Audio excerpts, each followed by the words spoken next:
नमस्कार मित्रांनो, आपण मागील भागात माउंट आबूमधील नक्की लेकला भेट दिली होती. नक्की लेकच्या परिक्रमा मार्गामध्ये खूप मंदिरे आहेत. त्यातील प्रसिद्ध अशा सर्वेश्वर रघुनाथ मंदिराला आपण भेट देणार आहोत. एखाद्या गडीसारखी तटबंदी व मध्ये असलेल्या दरवाजातून प्रवेश केला की मंदिराचा परिसर सुरू होतो. येथेही भोजनशाळा आहे. भक्तगण व पर्यटकांना या ठिकाणी चहा, नाश्ता व जेवणाची सोय उपलब्ध आहे.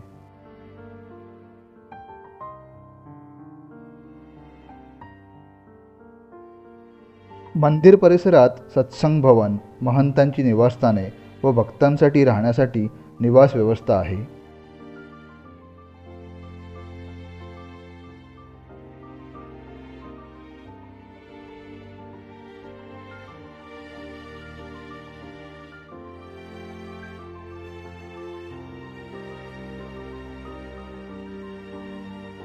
समोर प्रवेशद्वाराच्या कमानीवर सुंदर नक्षीकाम करण्यात आलेले आहे.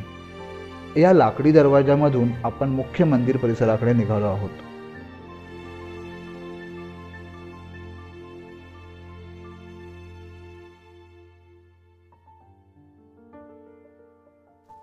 मंदिरासमोर तुळशी वृंदावन आहे.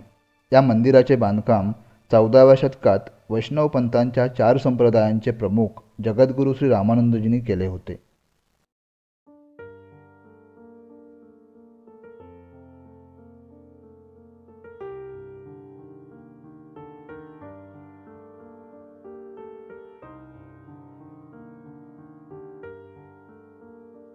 संपूर्ण मंदिर हे संगमरवरी दगडामध्ये बांधलेले आहे व खूप नाजूक, सुरेख व सुबक नक्षीकाम केलेले आहे.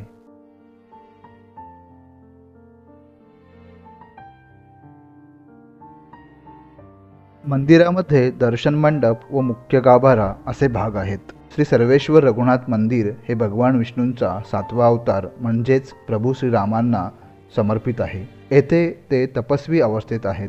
हे जगातील एक असे मंदिर आहे ज्या ठिकाणी गाभाऱ्यात भगवान श्रीरामांबरोबर जगज्जननी सीतामाता तसेच बंधू लक्ष्मण नाही आहेत. या मंदिराचे बांधकाम व रचना मेवाड शैलीमधील आहे.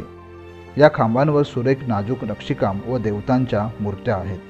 हे मंदिर पूर्णपणे वैष्णव मंदिर आहे, म्हणजेच भगवान विष्णू व त्यांच्या अवतारांशी संबंधित आहे. गाभाऱ्यातील श्री रघुनाथांची मूर्ती ही स्वयंभू मूर्ती आहे व 4 ते 5 हजार वर्षापूर्वी स्वयं प्रकट झाली होती असे सांगतात. गाभाऱ्यातील रघुनाथांच्या मूर्ती व इतर रूपांव्यतिरिक्त बाहेरील बाजूस गणपती बाप्पा व श्रीरामभक्त हनुमानांची मूर्ती आहे. थंडीमुळे देवांना स्वेटर घालण्यात आले आहे. हे मंदिर दररोज सकाळी 5 ते रात्री 9 पर्यंत खुले असते व सर्वांसाठी प्रवेश निःशुल्क आहे.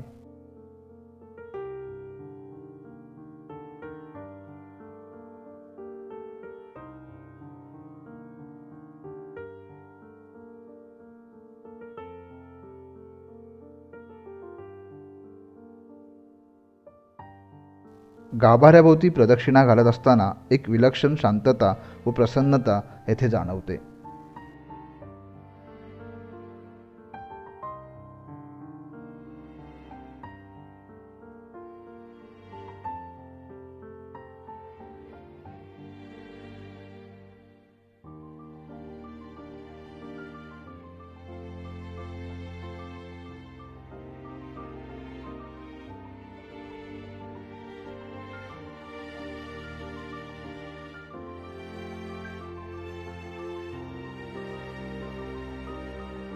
प्रभू रामांचे सुंदर रूप डोळ्यामध्ये साठवत नम्रपणे नमस्कार करून आपण आता मंदिराच्या बाहेर जात आहोत. या मंदिरात पूजा व दर्शन केल्याने आपल्या आयुष्यात शांती प्रस्थापित होते व आपत्तींपासून रक्षण होते असे भक्त मानतात.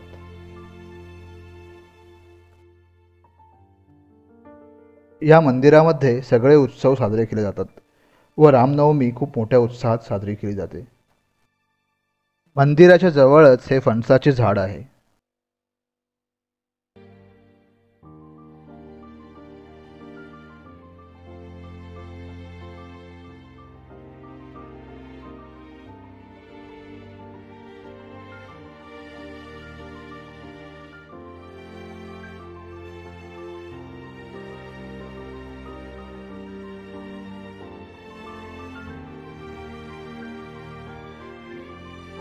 मंदिराच्या बाजूला संगमरवरी दगडामध्ये बांधलेला अंगण परिसर आहे.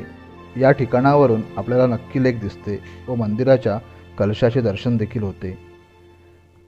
तुम्हाला हे सर्वेश्वर रघुनाथ मंदिर व त्यामधील प्रभू रामांच्या रघुनाथ रूपाचे दर्शन आवडले असेल अशी आशा करतो व आजच्या भागात येथेच थांबतो. जय श्रीराम. चला देशाटनाला.